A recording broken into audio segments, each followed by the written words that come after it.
You're listening to A Radio.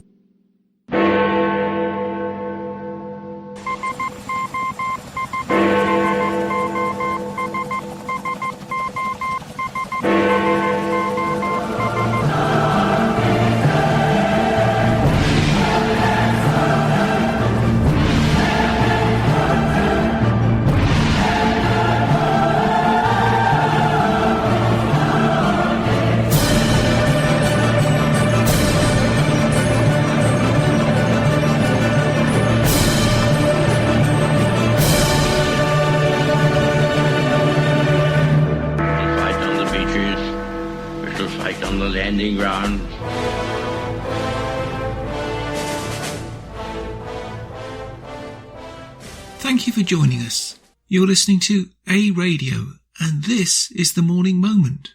We are on Monday, Wednesday and Friday at 11:45 Eastern. Follow us on Spreaker.com and click on the like button. You can find us on most social media platforms such as iTunes, Spotify and iHeartRadio. Go to our website, aradio.wordpress.com, for details, where you'll find more content and details on our podcasts and more. Now, this piece follows on from previous pieces I've done on Trudeau's fake climate change, and it's actually from the Daily Mail. It's entitled, "Hybrid Cars Emit 3 times the CO2 of regular gas cars." Don't remember seeing that in the media in Canada or anywhere else. Plug-in hybrid cars emit 3 times more carbon dioxide than official figures suggest because they are heavier than gas vehicles, and people are forgetting to plug them in. Hybrid cars are touted as greener because the electric motor can save gas. However, studies have shown the vehicles are often less efficient than claimed. One problem is that the electric motor and battery add weight to the vehicles, and many drivers are neglecting to charge them, turning this into dead weight. This follows the UK government announcing a ban on hybrid sales from 2035. Plug-in hybrid cars can emit up to 3 times more carbon dioxide than advertised, as real-world tests show some are more polluting than lighter gas vehicles. Hybrid cars make use of battery-powered electric motors to support their internal combustion engine and are often touted as a green choice. However, a series of studies have revealed that fuel consumption rates of hybrid vehicles are far greater in the real world than testing conditions. Gosh, what a surprise. The reason for this is that hybrids, which contain an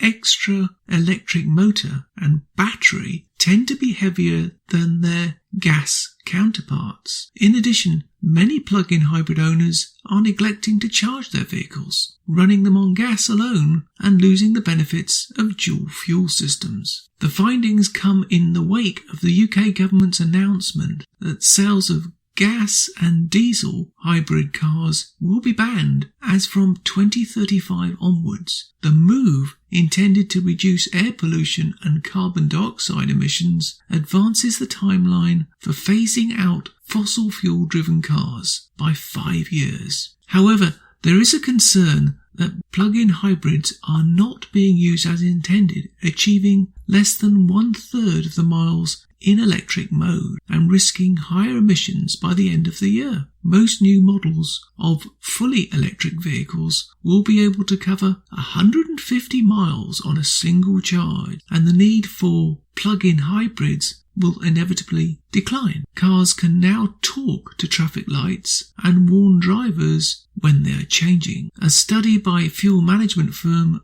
Miles Consultancy audited the consumption of various popular plug-in electric hybrids among car fleet drivers. The Crew-based company found vehicles produced by such manufacturers as BMW, Mercedes, Mitsubishi and Volkswagen often returned fuel consumption figures 2.5 to 3 times higher than had been advertised. An audit of 187 regularly charged plug-in hybrid BMWs, for example, found an average fuel economy of only 42 miles per gallon, compared to the claim 137 miles per gallon. Similarly, experts have found that cars with ostensible carbon dioxide emissions of less than 50 grams per kilometre often emit 3 times as much under real driving conditions. So the article continues, but the point I want to draw, which is relevant to where I am, which is Canada, is that electric cars don't work in cold climates. They just don't work. So something that does 150 miles before a plug-in will only do half that. That's 75 miles on a plug-in on a cold winter's day, which is 6 months in Canada or longer. You cannot rely on an electric car to get you from A to B. It will need a charge every night without fail. It won't work on long trips. So let's just say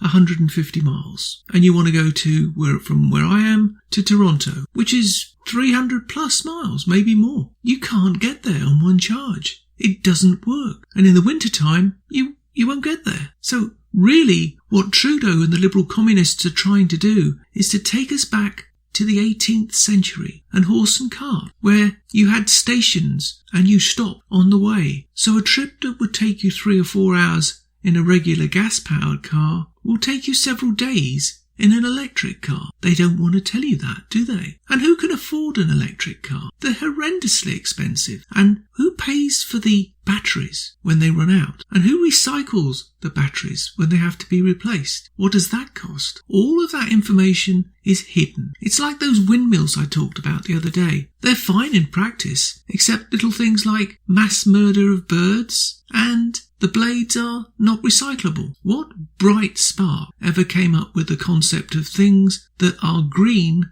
that actually aren't green? I wonder if the truth is that these batteries are going to be recycled by sending them back to China and other such places where gangs of young children will be picking over large sites of recycling garbage, picking out the wealth to make a living. Is that green? And what does it cost to ship all that stuff back to China and other such places? Is that green, as they say? No, it's not green. Nothing is green. There's nothing wrong with a gas-powered vehicle. The trouble is, Trudeau doesn't want to admit it because Trudeau's invested in taking your car away from you. That's what it's really about. You shouldn't have a car and you shouldn't live in the country. You should live in a high-rise in downtown Toronto, Montreal, or any other such place, or new towns that he wants to create. You have no right to have a backyard. You have no right to have free time. You will be a droid. That's what Trudeau's future of Canada is. You're just a droid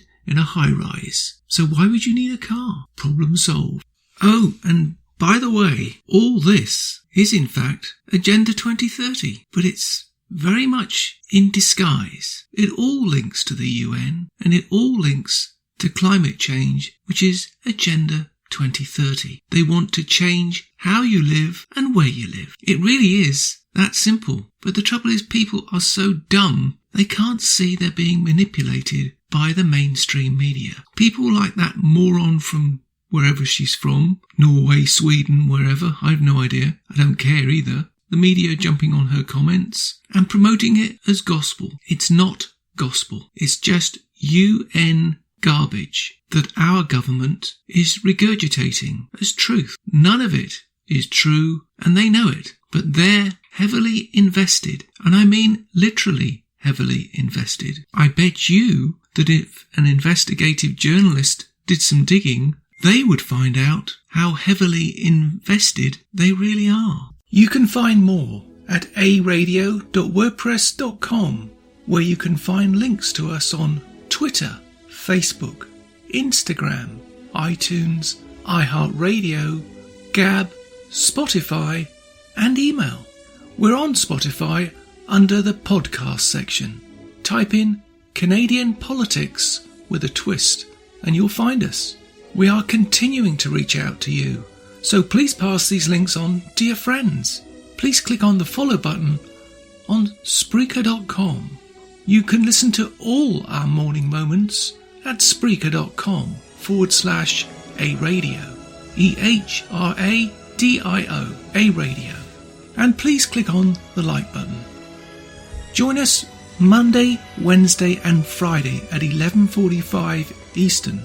And tell your friends and pass the word. We only tell the truth, not what the mainstream media want you to know.